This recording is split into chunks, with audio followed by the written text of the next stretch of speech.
Hexadecimal সংখ্যা, এটার octal মান সহজে কিভাবে নির্ণয় করা যায়। হেক্সাডেসিমেল থেকে অক্টাল করার জন্য প্রথমে এই 3C লিখে নিব, এগুলোকে প্রথমে বাইনারিতে রূপান্তর করবো, তারপর সেই বাইনারি হতে অক্টাল পাবো।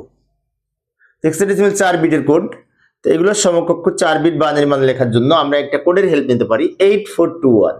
এই কোড ধরে যদি 3 এর মান বের করতে চাই, তো এখানে এই 2 আর 1 যোগ করে 3, তো যে দুইটা যোগ করে 3 হচ্ছে ওর মান 1 হবে, এটা হচ্ছে 3 এর বাইনারি। সি এর মান কত হবে, সি এর দশমিক মান 12, তো 8 আর 4 যোগ করে 12, তো 8 এর নিচে 1, 4 এর নিচে 1, বাকি দুটো শূন্য। 1103 সি এর বাইনারি সি এর নিচে লিখবো, এই দুটো যোগ করে যেহেতু 12, সি এর মান 12, এই দুটো নিচে 1। এবার এই বাইনারি হতে অক্টাল করার জন্য তিনটা বিটে ভাগ করতে হবে, কারণ অক্টাল 3 বিটের কোড।